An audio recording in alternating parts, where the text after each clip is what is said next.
হেই জেনপাস Yuji 2026 aspirant, তোমাদের জেনপাস ইউজির examination আজকে already completed এবং আশা রাখবো প্রত্যেকটা এক্সামিনেশন খুব ভালোই হয়েছে। আর কাদের কিরকম হয়েছে এবং কিরকম কি মার্কস এক্সপেক্ট করছো বা আসছে অ্যাজ পার অ্যান্সার কি অ্যান্ড কি ক্যাটাগরি অবশ্যই একটু কমেন্ট বক্সে লিখে জানিও। আর তার পাশাপাশি আমাদের চ্যানেলে তো অ্যান্সার কি অলরেডি দেওয়াই আছে। পেপার 1 এর ফিজিক্স কেমিস্ট্রি বায়োলজি একটা ভিডিওতে কভার আপ করা আছে এবং তোমাদের হেলথ অ্যাপটিটিউড আর ইংলিশটা নিয়ে আরেকটা ভিডিওতে কভার আপ করা আছে। তো যদি কেউ এখনো অ্যান্সার কি না দেখে থেকে থাকো তো অবশ্যই দেখে নিতে পারো, দেখে মোটামুটি মার্কস একটা ক্যালকুলেট করতে পারো, ঠিক আছে। আর আজকের এই ভিডিওতে বেসিক্যালি তোমাদের জেনপাস ইউজি 2026 এর যে এক্সামিনেশন হলো এরপর তোমাদের যেটা কমন ডাউটস যে কাট অফ কেমন কি যেতে পারে বা আমাদের মার্কস ভার্সেস র্যাঙ্ক কিরকম কি আসতে পারে এই বিষয় নিয়ে একটু জাস্ট ডিসকাশন করবো, ঠিক আছে। তো ভিডিওটা শেষ অবধি অতি অবশ্যই দেখবে। চ্যানেলটায় যারা নতুন অবশ্যই চ্যানেলটাকে কিন্তু সাবস্ক্রাইব করে রাখবে, কারণ ভবিষ্যতে জেনপাস সম্বন্ধে A to Z information and updates তোমরা কিন্তু এই চ্যানেল থেকে পেতে থাকবে।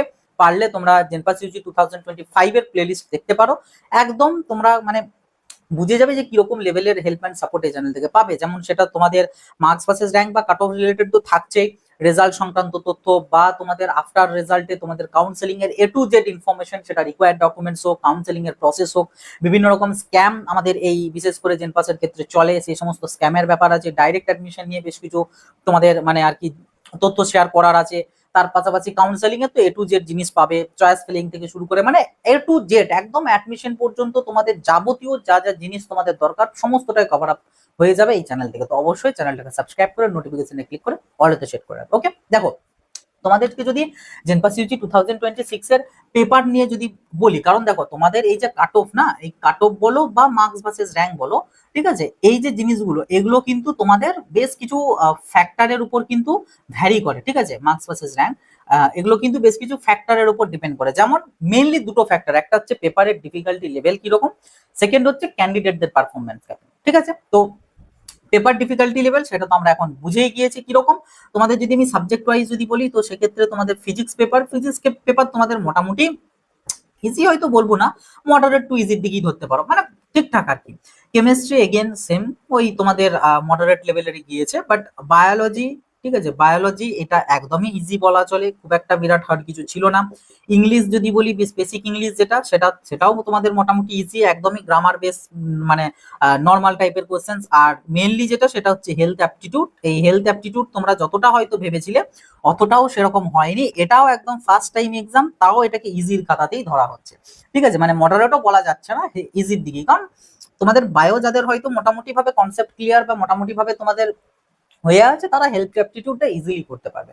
সো আলটিমেটলি হচ্ছে এটা পেপার ওয়াইজ, মানে তোমাদের সাবজেক্ট ওয়াইজ। এবার যদি ওভারঅল পেপারের কথা বলি তো সেক্ষেত্রে সেটা তোমাদের মডারেট টু ইজির দিকে, ঠিক আছে, মডারেট টু ইজির দিকে, ঠিক আছে। একদম ইজি হয়তো বলবো না, বাট মডারেট তো বলা ভুল, মডারেট থেকে ইজি। ওকে, তো এটা হচ্ছে তোমাদের মানে আর কি পেপারের অ্যানালিসিস। এবার এই যে জিনিসটা এটা অবভিয়াসলি তোমাদের cut off and marks versus র্যাঙ্কের উপর ইম্প্যাক্ট ফেলবে। যেমন ধরো আমাদের WBJE তে যদি বলি এবছরকার, ওখানে যেমন পেপার অনেকটা হার্ড হয়েছে, তো সেক্ষেত্রে ডেফিনেটলি সেটার ইম্প্যাক্ট কাট অফে পড়বে। এবার তোমাদের ইজি হয়েছে, এটারও ইম্প্যাক্ট তোমাদের কাট অফে পড়বে, ঠিক আছে। বাট কতটা পড়তে পারে সেই প্রসঙ্গে আসবো। বাট তার আগে বলে দিই, মার্কস ভার্সেস র্যাঙ্ক, এই মার্কস ভার্সেস র্যাঙ্ক নিয়ে আমি পরবর্তী একটা ভিডিওতে আমি ডিসকাশন করব। কারণ মার্কস ভার্সেস র্যাঙ্ক তোমাদের মানে আমি যদি বলি যে কতটা কি যেতে পারে কোন মার্কসে কিরকম, এটার জন্য আমার বেশ কিছু ডাটা লাগবে। কিরকম ডাটা? যে তোমাদের পরীক্ষাটা কেমন হয়েছে, যেটা বললাম সেকেন্ড ফ্যাক্টর, যে ক্যান্ডিডেটদের পারফরমেন্স।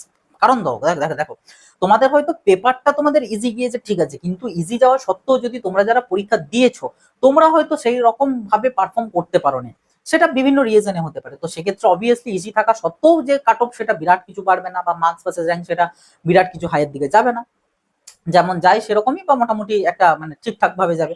কিন্তু আবার হয়তো পেপার হার্ড এসেছে, তা সত্ত্বেও ক্যান্ডিডেটরা খুব ভালো পরীক্ষা দিয়েছে, সেক্ষেত্রেও তোমার হার্ড অনুযায়ী যা হওয়ার কথা তার থেকে এক্সপেকটেশনের বাইরেই জিনিস ঘটবে।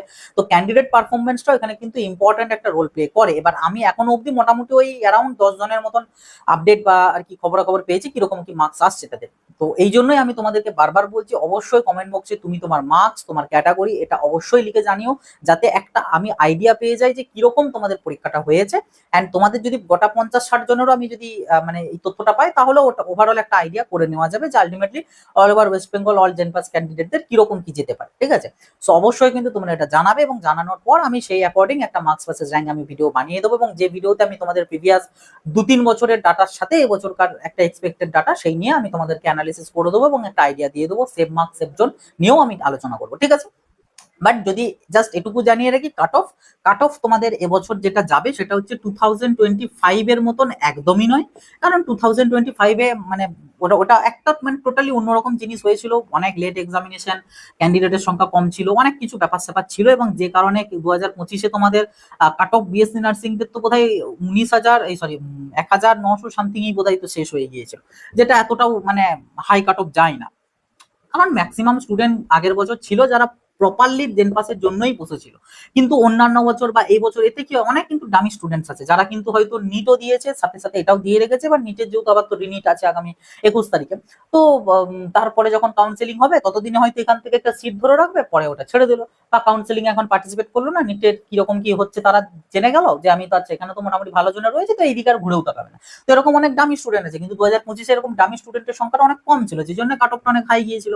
তো আলটিমেটলি যদি এবছরকার কাট অফ কেমন যেতে পারে বলি, তো সেটা তোমরা ধরে রাখতে পারো নিয়ার অ্যাবাউট 2024 এর মতন। ঠিক আছে, 2024-এ যেরকম কাট অফটা গিয়েছিল অনেকটা সেরকমই যেতে পারে, বা 2023-এর থেকে হয়তো একটু হাইয়ের দিকে ধরতে পারো। ঠিক আছে, তো এটা একটা মোটামুটি এক্সপেক্টেড তোমাদের কাট অফ ধরতে পারো কেমন যেতে পারে। এবার এই নিয়ে আমি আরো ডিটেলসে পরবর্তীতে তোমাদের এক্সপিরিয়েন্স বা তোমাদের পারফরমেন্স জানার পর আমি আলাদা করে আরো ডিটেলসে জানিয়ে দেবো, এবং মার্কস ভার্সেস র্যাঙ্ক অবভিয়াসলি জানাবো। ঠিক আছে, যাই হোক, ভিডিওটাকে আর বেশি লম্বা করবো না, এটুকুই তোমাদের বলা যে তোমাদের এক্সামিনেশন খুব একটা টাফ হয়নি। ঠিক আছে, আলটিমেটলি মোটামুটি ঠিকঠাকই গিয়েছে। যাই হোক, তো এই ছিল আর কি ভিডিওটা অবশ্যই একটা লাইক করে দেবে, সবার সাথে শেয়ার করে দেবে, চ্যানেলটাই যারা নতুন অতি অবশ্যই কিন্তু চ্যানেলটাকে সাবস্ক্রাইব করে নোটিফিকেশনটা ক্লিক করে অলেতে সেট করে রাখবে, কারণ হিউজ লেভেলের হেল্প অ্যান্ড সাপোর্ট কিন্তু পাবে এই চ্যানেল থেকে। আর যারা হোয়াটসঅ্যাপ গ্রুপে জয়েন হওনি অতি অবশ্যই জয়েন হয়ে যাবে, আর কমেন্ট বক্সে তোমাদের গুরুত্বপূর্ণ যে মার্কস এবং ক্যাটাগরি সেটা অবশ্যই আমাকে লিখে জানাবে। ওকে, সো চলো, আশীর্বাদ, দেখাবে নতুন একটা ভিডিওতে, সকলে ভালো থাকবে, সুস্থ থাকবে।